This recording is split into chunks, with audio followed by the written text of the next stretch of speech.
નમસ્કાર મિત્રો, આજના નવા લેક્ચર નંબર 12માં આપ સૌનું હાર્દિક સ્વાગત છે. મિત્રો, આજનો જે ટૉપિક છે એ ગતિકીય EMF ઉપર આધારિત છે. આપણે કોઈ વાહકની ગતિ કરાવી અને એના ચુંબકીય ફ્લક્સમાં ફેરફાર કરાવીશું તો તેમાં પ્રેરિત EMF ઉદ્ભવે છે. આને આપણે ગતિકીય EMF કહીએ છીએ. મિત્રો, તેના ઉપર આધારિત આજનો આ આપણો પ્રશ્ન છે. મિત્રો, પ્રશ્ન તમારી નજર સમક્ષ છે. કોમ્પ્યુટર મોનિટર ઉપર તમારે AC જનરેટરનો સિદ્ધાંત, રચના, આકૃતિ દોરી સમજાવો. જનરેટર ઉત્પન્ન કરવું. AC જનરેટર AC પ્રવાહ ઉત્પન્ન કરતો હોય એવું આપણા માટે ઉપકરણ. મિત્રો, એને સમજતા પહેલાં આપણી પાસે ગતિકીય EMF એને સમજવું પડે. ગતિકીય EMF કોને કહેવાય? હું હમણાં જ વ્યાખ્યાના સંદર્ભમાં બોલી ગયો. સમાન ચુંબકીય ક્ષેત્રમાં કોઈ વાહકને આપણે ગતિ કરાવીએ અને જો એના ચુંબકીય ફ્લક્સમાં ફેરફાર થાય તો ચુંબકીય ફ્લક્સમાં થતા ફેરફારને લીધે તેમાં EMF પ્રેરિત થાય છે, EMF ઉદ્ભવે છે. મિત્રો, આવા EMFને જ આપણે શું કહીશું? ગતિકીય EMF. ટૂંકમાં પાયામાં શું છે? ચુંબકીય ફ્લક્સ. અને ચુંબકીય ફ્લક્સ માટે તમે સૂત્ર ભણી ગયા છો. મિત્રો, આવું સૂત્ર છે, A સદિશ A ડોટ સદિશ B. મિત્રો, તમે સૂત્ર જાણો છો. ચુંબકીય ફ્લક્સ ફાઈ બરાબર A સદિશ ડોટ B સદિશ. અદિશ રાશિ છે માટે વચ્ચે ડોટ ગુણાકાર આવે છે.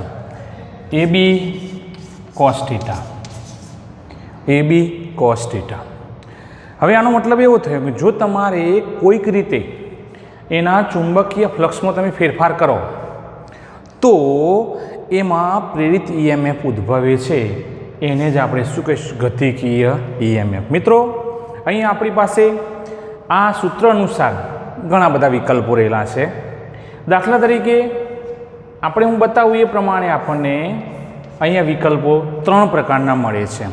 એક, એનો ક્ષેત્રફળ સદિશ જે વાહક હોય, ચાહે પછી વર્તુળાકાર માર્ગે આપણને વાહક મળતો હોય, પછી યુ આકારનો હોય કે આપણને કોઈ પણ રીતે એના ક્ષેત્રફળ સદિશમાં તમે ફેરફાર કરો, એને જુદી જુદી રીતે ગોઠવો તમે, તો એ ક્ષેત્રફળ અહીંયા બદલાશે તો ચુંબકીય ફ્લક્સ બદલાશે.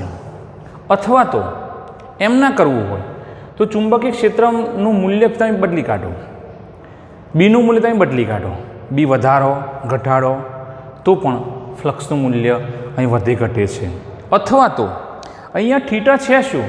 તો થીટા એ સદિશ A અને સદિશ B વચ્ચેનો ખૂણો છે, જેને આપણે કોણ તરીકે ઓળખીએ છીએ. જો તમે ત્રીજો વિકલ્પ કોઈક રીતે સદિશ A અને સદિશ Bના જે ખૂણાની નમન કહીએ એ નમનમાં તમે ફેરફાર કરો તો અહીંયા આ ઘટક બદલાશે. આ ઘટક બદલાય તો ફ્લક્સ ફાઈ બદલાય. ફ્લક્સ ફાઈ બદલાય તો ફેરાડેનો નિયમ આવી જાય, dφ/dt. પરિણામે આપણને ગતિકીય EMF આપણને મળે છે. આ સિમ્પલ વસ્તુ છે. તો આપણે આ સિદ્ધાંતનો જ ઉપયોગ કરીએ કે આ પ્રમાણે બદલીએ. અને એમાં ખાસ તો આપણે 3 ઘટકોમાં કોઈક રીતે તમે ફેરફાર કરો તો પરિણામે ફ્લક્સમાં ફેરફાર થાય છે અને એ ફેરફારને લીધે આપણને પ્રેરિત EMF એટલે કે ગતિકીય EMF મળે છે. મિત્રો, તો આપણે આજે એ જ સિદ્ધાંતનો આપણે ઉપયોગ કરવાનો છે અને આપણે શોધવાનું છે ભાઈ કે આ EMF જે પ્રેરિત થાય છે એ EMF આપણે અહીંયા કોઈ ઉપકરણ દ્વારા આપણે પ્રેરિત કરીએ. મિત્રો, AC જનરેટર અર્થ સમજી ગયા તમે. જનરેટર ટુ જનરેટ ઉત્પન્ન કરવું અને AC જનરેટર એટલે AC પ્રવાહ ઉત્પન્ન કરે છે. આકૃતિ સિમ્પલ છે. મિત્રો, આકૃતિને સમજતા પહેલાં આપણે આ સૂત્રને અહીંયા પહેલાં સમજી લઈએ.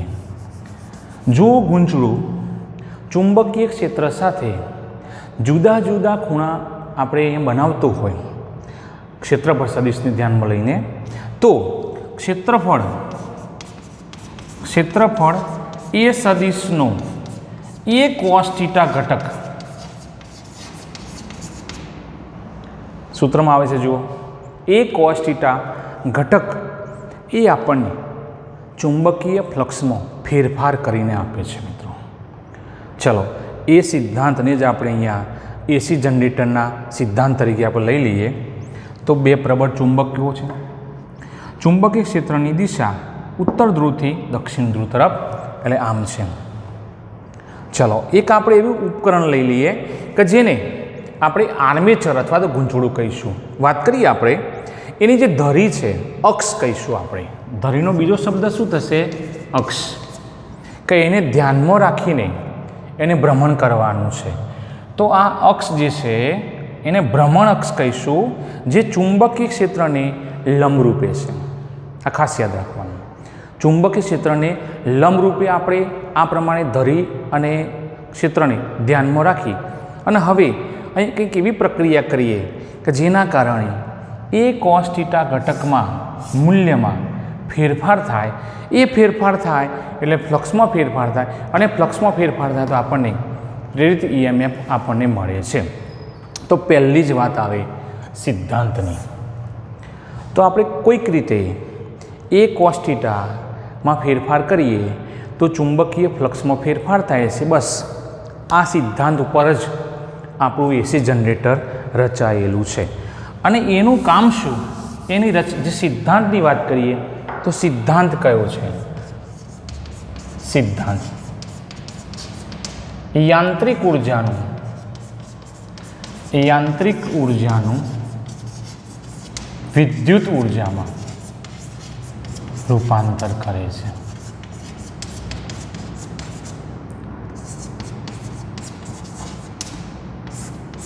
યાદ રાખો, આપણે એ cos થીટા અને પરિણામે ફ્લક્સમાં આપણે ફેરફાર કર્યો. ફ્લક્સમાં ફેરફાર થવાથી આપણને પ્રેરિત EMF જે મળે છે એ જ આપણા માટે એસી જનરેટરનો સિદ્ધાંત બને છે. અને સિદ્ધાંત કહીએ તો એસી જનરેટરમાં શું છે ભાઈ? એ તો યાંત્રિક ઉર્જાનું આપણે કોઈક રીતે અહીંયા યાંત્રિક કાર્ય કરીએ અને પરિણામે એમાં વિદ્યુત ઉર્જા પ્રેરિત થાય છે, અને એ આપણા માટે સિદ્ધાંત બનશે. મિત્રો, રચનામાં જોઈ લઈએ. હવે બરાબર ધ્યાનથી જોજો. એક શાફ્ટ, પાતળો દંડ કહીશું આપણે, એના ઉપર એક ગૂંચળાનું નિર્માણ કરીશું. આમ ધારો કે મારો હાથ એક બાજુ છે અને વીણતા સામે બીજી બાજુ તેના પર વીણતા એમાં અહીંયા એમ કરતાં અહીંથી શરૂ કરીને આ પ્રમાણે એક લંબચોરસ આપણે ગૂંચળું તૈયાર કર્યું કે જે શાફ્ટ ઉપર, પાતળા દંડ ઉપર આપણે તાર વીંટાળતા એમ એની રચના આપણે કરી. આવા ગૂંચળાને નામ શું આપીશું? આર્મેચર તરીકે ઓળખીશું. જેનું જોડાણ તમે જોઈ શકતા હશો. આમ આ જે રચના છે, અહીંયા એવી રચના છે, નામ આપીશું B1 B2, જેને કહેવાય કાર્બનના બ્રશ. આપણે એસી જનરેટર ઉત્પન્ન કરવો હોય તો એ વખતે એની દિશા બદલાવાની થાય, અને દિશા બદલાવા માટે આપણે બે પ્રકારના B1 અને B2 એમ કાર્બનના બે બ્રશ લીધા. સામે અહીંયા A1 અને A2 એ સ્લીપ રિંગો લીધી. ક્રમશઃ આ બંનેનું જોડાણ ઉલટસુલટ રીતે એકવાર આનું A1નું, એકવાર A2નું, ફરી પાછું A1નું, ફરી પાછું A2નું એમ જોડાણ થાય એટલે આપણને અહીંયા એસી પ્રવાહ એ આપણને મળશે. મિત્રો, તમે ધરી જોઈ શકતા હશો. હવે આપણે અહીંયા શું કરીશું? જુઓ, ચુંબકીય ક્ષેત્ર, સમાન ચુંબક ક્ષેત્ર આપણે લાગુ પાડેલું છે. સમાન ચુંબકીય ક્ષેત્ર, એમાં આ આર્મેચર એટલે કે ગૂંચળું એ પોતાની ભ્રમણ ગતિ આ પ્રમાણે રાખે છે, અને એ દરમિયાન એનામાં ચુંબકીય ફ્લક્સમાં ફેરફાર થાય છે.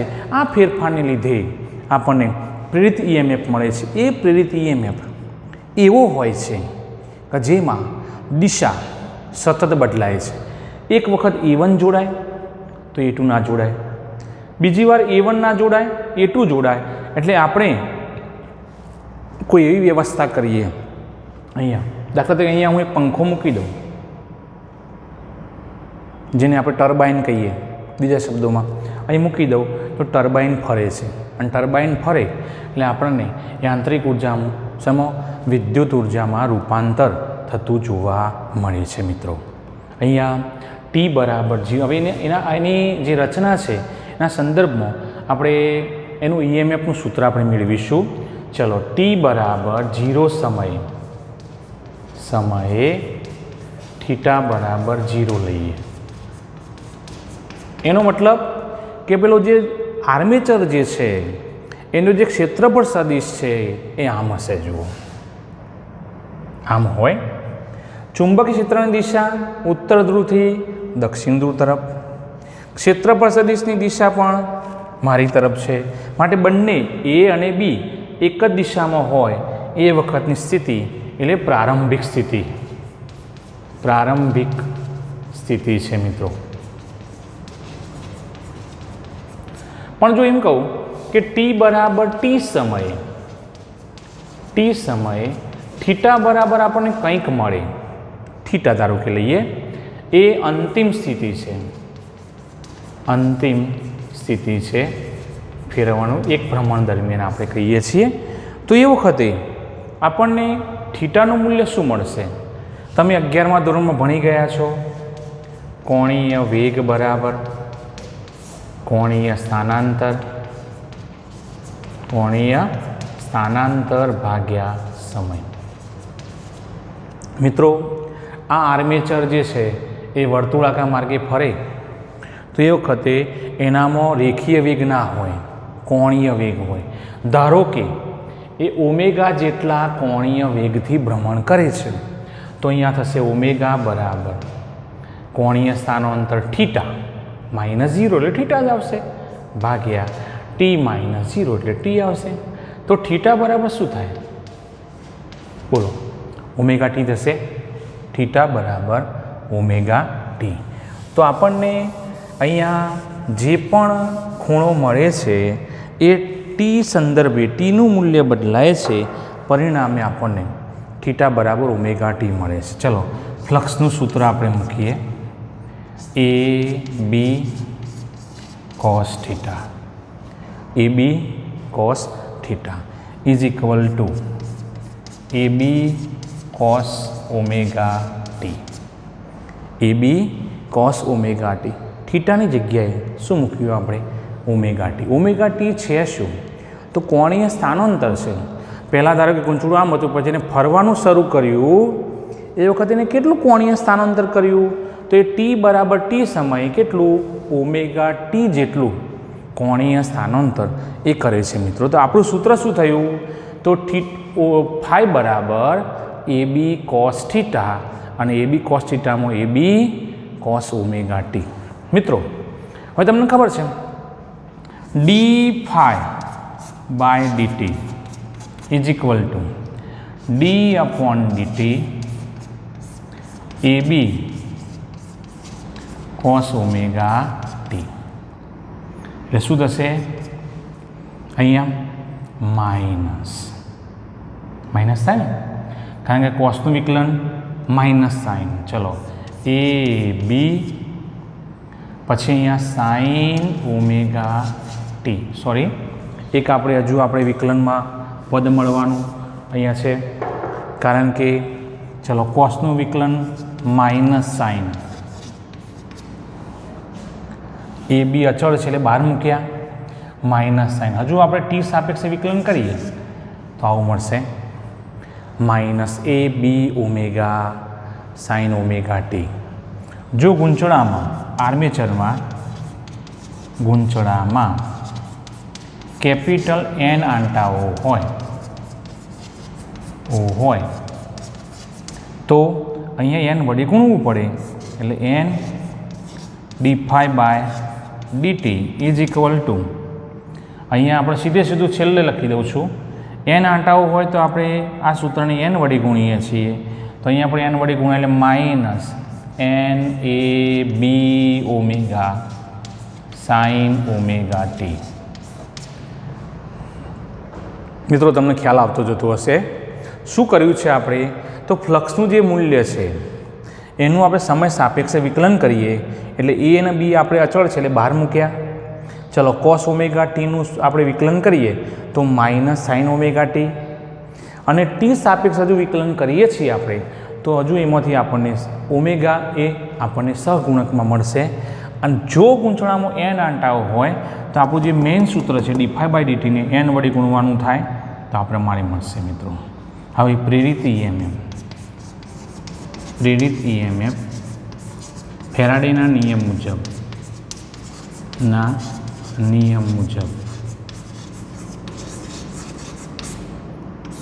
શું મળશે જુઓ, E is equal to minus n d∅/dt. યાદ કરો ભાઈ, સૂત્ર તમારે ભૂલવાનું નથી.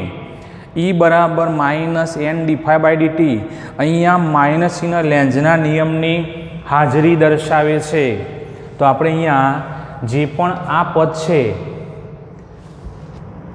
એને આગળ માઇનસ મૂકી દઈએ તો આ માઇનસ અને આ માઇનસ શું થઈ જશે, પ્લસ થઈ જશે. NAB omega sine omega T, sine omega T. મિત્રો તો આપણને સૂત્ર મળી, એકવાર બોલી જઈએ, E બરાબર માઇનસ n d∅/dt ની જગ્યાએ હવે આપણને નવું પદ મળ્યું NAB omega sine omega T. હવે આપણો કેમેરો 25° અક્ષાંશ અને રેખાંશ તરફ આપણે ફેરવીએ તો આપણને આ પ્રકારે પરિણામ મળશે. મિત્રો હવેના સૂત્રમાં ધ્યાનથી થોડુંક આપણે અહીંયા વિચારીએ છીએ, NAB omega sine omega T. ચલો બધાને ખ્યાલ આવી ગયો? ચલો બોલીએ, n એટલે શું, તો પેલા આર્મેચર એટલે ગૂંચળામાં રહેલા આંટાની સંખ્યા, આંટા મીટરતા જઈએ ને આમાં, એ બધા આંટાની કુલ સંખ્યા n થશે. એ ગૂંચળાનો ક્ષેત્રફળ સદિશ જે હોય, લંબાઈ ગુણ્યા પહોળાઈ, લંબચોરસ ગૂંચળું છે જુઓ, લંબાઈ ગુણ્યા પહોળાઈ, તો એ મૂલ્ય આપણા માટે અચળ થઈ જાય. કેમ? ગૂંચળું પછી કેમ બદલીએ છીએ? બી એ પણ અચળ છે. સમાન ચુંબકીય ક્ષેત્ર ઉત્તર ધ્રુવ n તરફથી દક્ષિણ ધ્રુવ s તરફ ઓમેગા, તો ગૂંચળું જેટલા કોણીય વેગથી ભ્રમણ કરે છે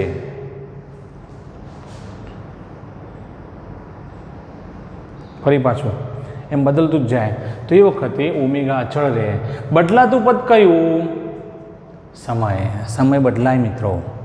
સમયનું મૂલ્ય જેમ જેમ આગળ વધે છે તેમ તેમ આ ઘટક બદલાય છે, પણ આ પદ તો શું થઈ જાય છે? અચળ. એટલે આપણે એને ધારીએ E બરાબર E0 સાઇન ઓમેગા ટી, જ્યાં E0 બરાબર શું કોની જગ્યાએ મૂક્યું? NAB omega. આને કહેવાય છે મહત્તમ વોલ્ટેજ. મહત્તમ વોલ્ટેજ કેમ? તેનું મૂલ્ય અચળ છે. તમે મહત્તમ શબ્દ કેમ વાપર્યો? તો અહીંયા ધ્યાનથી જોઈશું આપણે. ચલો તમે એકમ વર્તુળ યાદ કરો. એકમ વર્તુળમાં સાઇનનું મૂલ્ય આપણને કેટલું મેક્સિમમ મળે છે?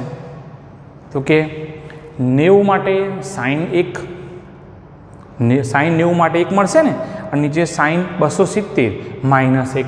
એટલે એમ કહેવાય કે ઈનું મૂલ્ય, પ્રેરિત EMFનું મૂલ્ય +1 થી -1 ની વચ્ચેનું મળે છે. જો હું ધારો કે એમ કહી દઉં કે સાઇન ઓમેગા ટીનું મૂલ્ય મને 1 મળ્યું, જો સાઇન ઓમેગા ટી બરાબર હું 1 લઈ લઉં થાય, તો E બરાબર શું મળે? E0, જેને શું કહીશું? મહત્તમ EMF.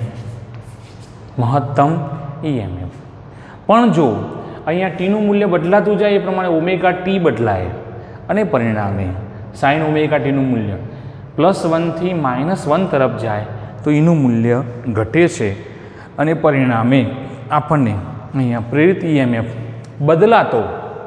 બદલાતો જોવા મળે છે.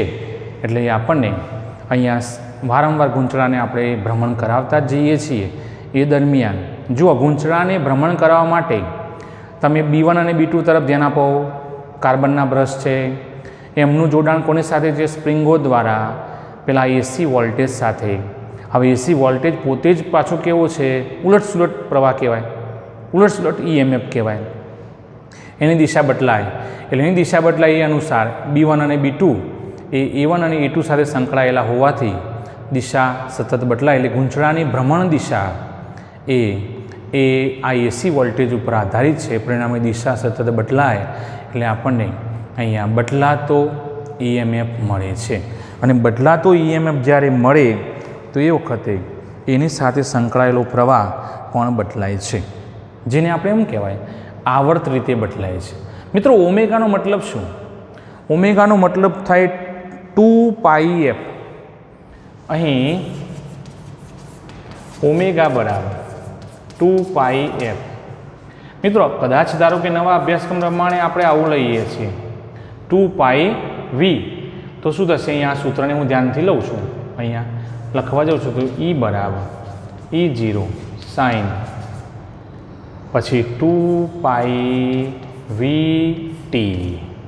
તરીકે આપણે એને દર્શાવી શકીએ છીએ, જે AC EMFનું ટી સમય તાક્ષણિક મૂલ્ય આપે છે.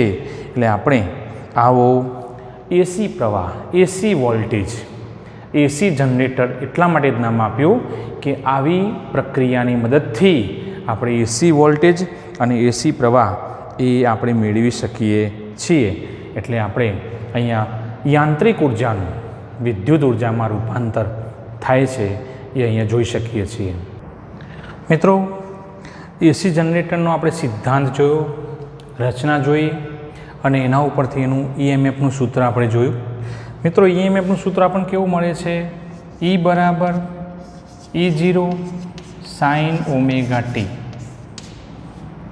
E બરાબર, બોલો એકવાર, E0 સાઇન ઓમેગા t. મારે લખવું તો આવું પણ લખી શકું, સાઇન થીટા. E બરાબર E0 સાઇન થીટા. મિત્રો, તમે ગૂંચળાને સમાન ચુંબકીય ક્ષેત્રમાં એને ભ્રમણ કરાવો છો. એ દરમિયાન ગૂંચળું અહીંયા એક ભ્રમણ પૂરું કરે, પોતાનું એક ચક્ર પૂરું કરે, એ દરમિયાન આપણને EMF E કેવો મળે છે એ આપણે અહીંયા આકૃતિમાં દર્શાવવા આપણે અહીંયા જઈ રહ્યા છીએ. મિત્રો, તમે જોઈ શકતા હશો, અહીંયા ઉત્તર ધ્રુવ ધરાવતું એક ચુંબક મૂક્યું છે, દક્ષિણ ધ્રુવ. ચુંબકીય ક્ષેત્રની દિશા ઉત્તર ધ્રુવથી દક્ષિણ ધ્રુવ તરફ આપણને દર્શાવી છે મેં ગુલાબી ચોકથી. દરેકમાં ઉત્તર દક્ષિણ ઉત્તર દક્ષિણ ઉત્તર દક્ષિણ એ પ્રમાણે. ચલો, આપણે ગૂંચળું તમે જોઈ શકતા છો PQRS. હવે આને આપણે શરૂઆતમાં આપણે કે જેનું ગુંજરાનું સમતલ ચુંબકીય ક્ષેત્રને લંબરૂપે આમ રાખ્યું છે. મારા હાથને તમે ધ્યાનથી જોજો, આમ રાખ્યું છે, બરાબર? ચુંબકીય ક્ષેત્રની દિશા આમ છે એટલે આ આમ થશે. હવે એને હું આમ ગોઠવું છું, એ આમ ગોઠવું છું એટલે થઈ જશે આપણા માટે લંબરૂપે.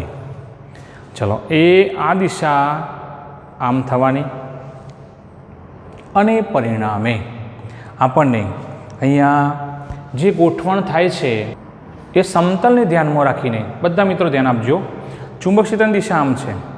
હવે જે સમતલ જે છે એ આપણે ક્ષેત્રને લંબરૂપે ગોઠવીએ મિત્રો, તો ગોઠવીએ તો એની દિશા પણ આ દિશામાં મળે, બીની દિશા પણ એ દિશામાં મળે. એટલે અહીંયા જો કહેવું હોય તો થીટા બરાબર શું હોય? 0. થીટા બરાબર 0 એ વખતની સ્થિતિ આપણને દર્શાવે છે મિત્રો. અને જ્યારે ગૂંચળું આમ હોય 90 ડિગ્રીનું ભ્રમણ કરે એટલે આમ આવે, આમથી આમ ગયું જુઓ. ગૂંચળું આમ હતું, પછી આમથી આમ ભ્રમણ કરે, 90 ડિગ્રીનું ભ્રમણ કરે, એ વખતે આપણને ગૂંચળાની સ્થિતિ આ પ્રમાણે છે. તમે ધ્યાનથી જુઓ, P તો આમ હતો ધારો કે પી આમ હતું, તેથી એ આમ થઈ જાય એટલે અહીંથી આપણને એ પ્રમાણે 90 ડિગ્રીનું ભ્રમણ કરી અને આપણને આપશે, એટલે આખું એક ચક્ર પૂરું કરે છે. થીટા બરાબર 180 ડિગ્રી હોય એ વખતની સ્થિતિ, 270 ને 360 એટલે કે આપણા માટે એક ચક્ર પૂરું થયું એમ કહેવાય.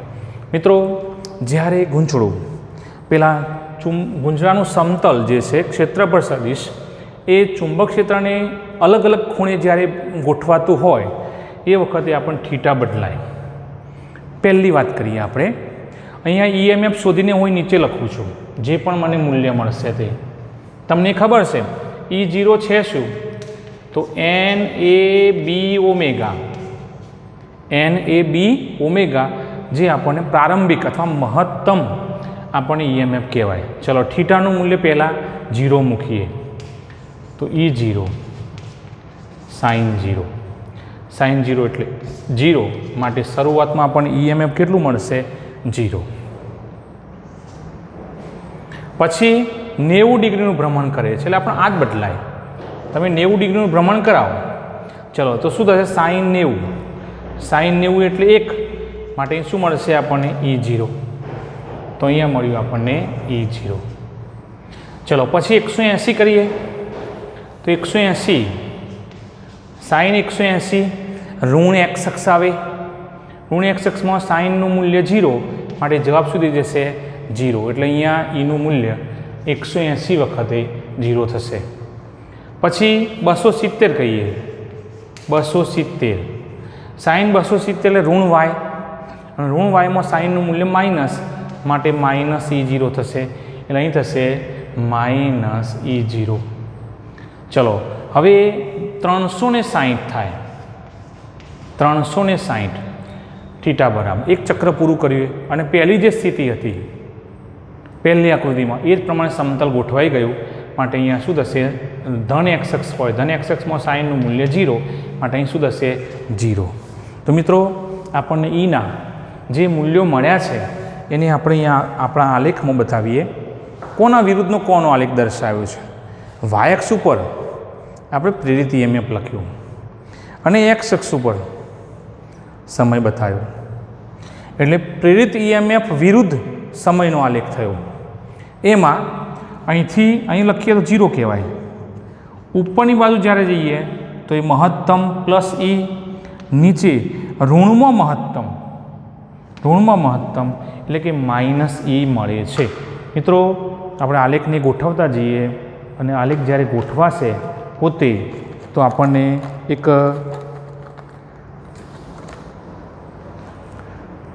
આલેખનો પ્રકાર જે છે આપણને કહેશે. ચલો ટી બરાબર જુઓ નીચે સમય બતાવ્યો છે T/4, T/2, 3T/4 અને T.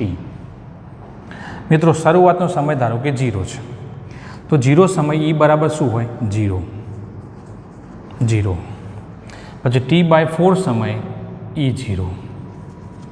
જોઈ લો અહીંયા આપણે કહીએ તો આ મેક્સિમમ છે, આ મેક્સિમમ E0, આ માઇનસ E0, અહીંયા પ્લસ E0 ને આ માઇનસ E0.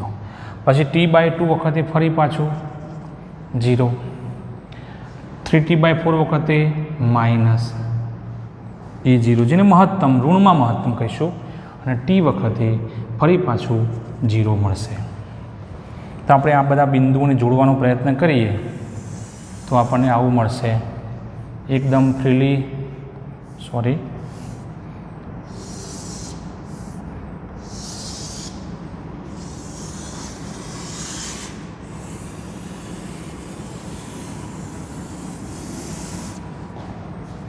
ગોઠવવાનો પ્રયત્ન કરીએ આપણે તો આ પ્રમાણે મળે છે. મિત્રો તમે થોડુંક ધ્યાનથી જુઓ તો આકાર કોના જેવો છે આપણા માટે?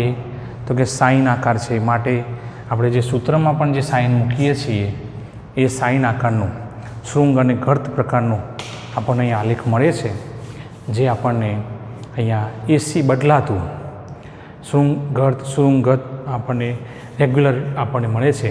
જો તમે આ જનરેટરને, આ આર્મેચરને આની આ સ્થિતિમાં ફરી પાછું પુનરાવર્તિત સ્વરૂપમાં રાખો તો એનું આપણને પરિણામ અહીંયા જે બોર્ડમાં દર્શાવ્યું છે એ પ્રમાણે રિપીટેશનમાં મળશે અને સતત આ પ્રમાણે આપણે એને અહીંયા ઘુમાવતા જઈશું, ભ્રમણ આપતા જઈશું, તો આપણને એસી વોલ્ટેજ અહીંયા પ્રેરિત થતો આપણને જોવા મળશે.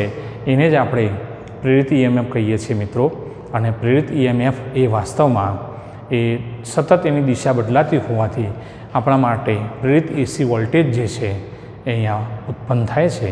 માટે આવા ઉપકરણને આપણે એસી જનરેટર તરીકે આપણે એને ઓળખીશું મિત્રો. આપણને કદાચ પ્રશ્ન કોઈ MCQના સંદર્ભમાં પૂછાય, એસી જનરેટરમાં જે પ્રેરિત થાય છે EMF એટલે કે એસી વોલ્ટેજ એ કયા મૂલ્યોની વચ્ચેનું આપણને મૂલ્ય મળે છે? તો કે +E0. તમે જોઈ શકતા હશો +E0 અને -E0ની વચ્ચેનું આપણને મૂલ્ય મળે છે. કેવા પ્રકારનો આપણને આલેખ મળે છે? તો સાઇન વિધેયના જેવો જ આપણને આલેખ મળે છે, જે એના સૂત્રમાં પણ આપણને સાઇન વિધેય સ્પષ્ટ દેખાય છે મિત્રો.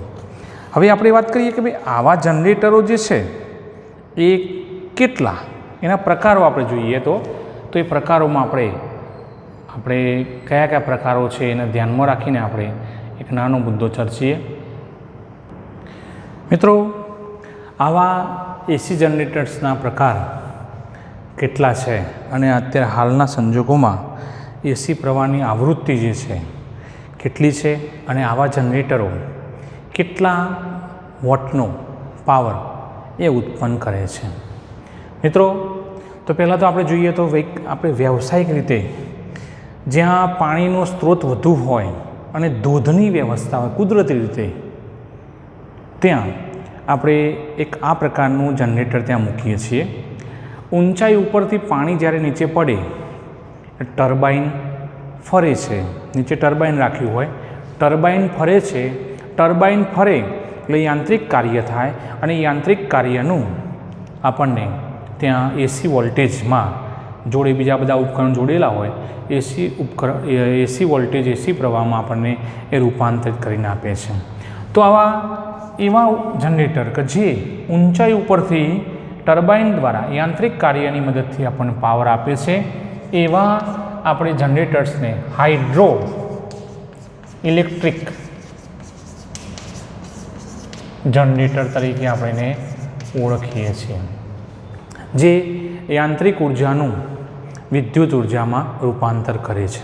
મિત્રો આપણી પુનઃ અપ્રાપ્ય ઉર્જાઓ, ધારો કે કોલસો જેવી જે આપણા માટે ખનિજ છે કે જેમાં આપણે કોલસાની મદદથી અથવા કે અન્ય પુનઃપ્રાપ્ય કોઈ એવી ઉર્જા હોય જેની મદદથી આપણે પાણીને ગરમ કરીએ અને પાણીને ગરમ કરીને પછી એનું વરાળમાં રૂપાંતર કરીએ અને વરાળમાં રૂપાંતર કરીને આપણે આવો એસી વોલ્ટેજ આપણે પેદા કરી શકીએ છીએ.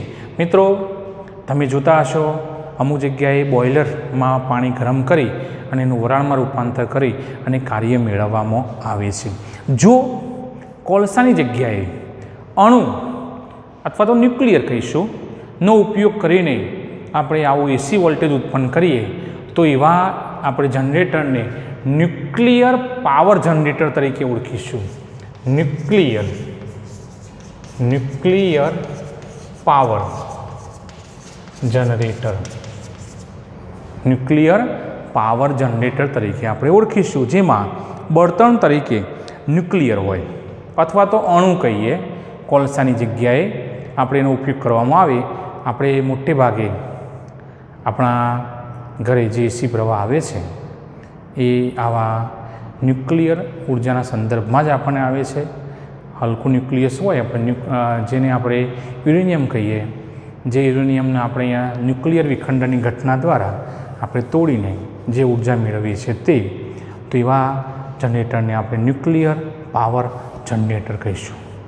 મિત્રો આવા જનરેટરો આધુનિક સમયમાં 500 મેગાવોટ એટલે કે 500 × 10⁶ વોટ જેટલો પાવર તમને જનરેટ કરીને આપે છે. ખૂબ જ વધુ કહેવાય અને એનો ઉપયોગ આપણે આપણા દૈનિક કાર્યમાં કરીએ છીએ. આપણે જોયું હમણાં પ્રશ્નમાં કે જનરેટરમાં શું કરીએ છીએ, આપણે પેલા સમતલીય જેને આપણે કહીશું આર્મેચર ગૂંચળાને આપણે ફેરવીએ છીએ, પણ આવા મોટાભાગના જનરેટરમાં આર્મેચરને સ્થિર રાખવામાં આવે છે અને ઇલેક્ટ્રોમેગ્નેટ જ્યાં ચુંબકીય ગુણધર્મોનો ઉપયોગ કરવામાં આવે એવા ઇલેક્ટ્રોમેગ્નેટને ભ્રમણ કરવામાં આવે છે. ઇલેક્ટ્રોમેગ્નેટને ભ્રમણ કરીશું એટલે ગૂંચળા ઉપર એ બીનું મૂલ્ય સતત બદલાય, પરિણામે આપણને પ્રેરિત EMF મળે છે ચુંબકીય ફ્લક્સમાં ફેરફાર થવાથી. આ જે ઇલેક્ટ્રોમેગ્નેટને આપણે ફેરવીએ છીએ એની ભ્રમણ આવૃત્તિ જે છે ભારતમાં એની ભ્રમણ આવૃત્તિ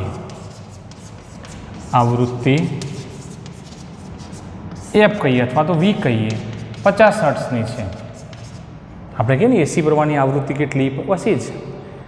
જો આપણે વિદેશમાં કહીએ અને ખાસ તો યુએસએમાં કહીએ તો ત્યાં ભ્રમણની આવૃત્તિ, પરિભ્રમણની આવૃત્તિ 60 હર્ટ્ઝ છે. 60 હર્ટ્ઝ તરીકે આપણે પરિભ્રમણની આવૃત્તિ આપણે ત્યાં રાખીએ છીએ.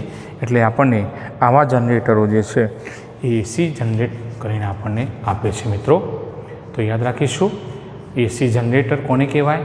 એનો સિદ્ધાંત યાંત્રિક ઉર્જામાંથી વિદ્યુત ઉર્જામાં રૂપાંતર કરવાનું, ચુંબકીય ફ્લક્સમાં કોઈક રીતે ફેરફાર કરો તો પરિણામે EMF પ્રેરિત થાય છે અને એની રચના જે છે આપણે આકૃતિ દ્વારા જોઈ.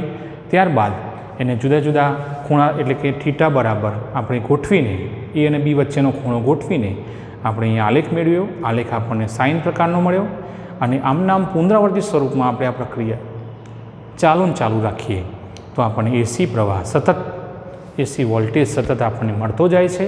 એટલે જ તો આવા ઉપકરણને આપણે એસી જનરેટર્સ તરીકે આપણે ઓળખીશું. અને થોડો ટૂંકો પ્રશ્ન આપણે કહીએ તો એસી જનરેટરના આપણે પ્રકારો અને એ પ્રમાણે આપણા ભારત દેશમાં એ આવા જનરેટરો કેટલો પાવર ઉત્પન્ન કરે છે અને એની આવૃત્તિ કેટલી છે એ આપણે મિત્રો જોયું. તો આપણે અહીંયા થિયરીમાં આપણે પ્રકરણ અહીંયા પૂર્ણ જાહેર કરીએ છીએ. આવતી વખતે આપણે દાખલામાં મિત્રો મળીશું. ત્યાં સુધી આવજો.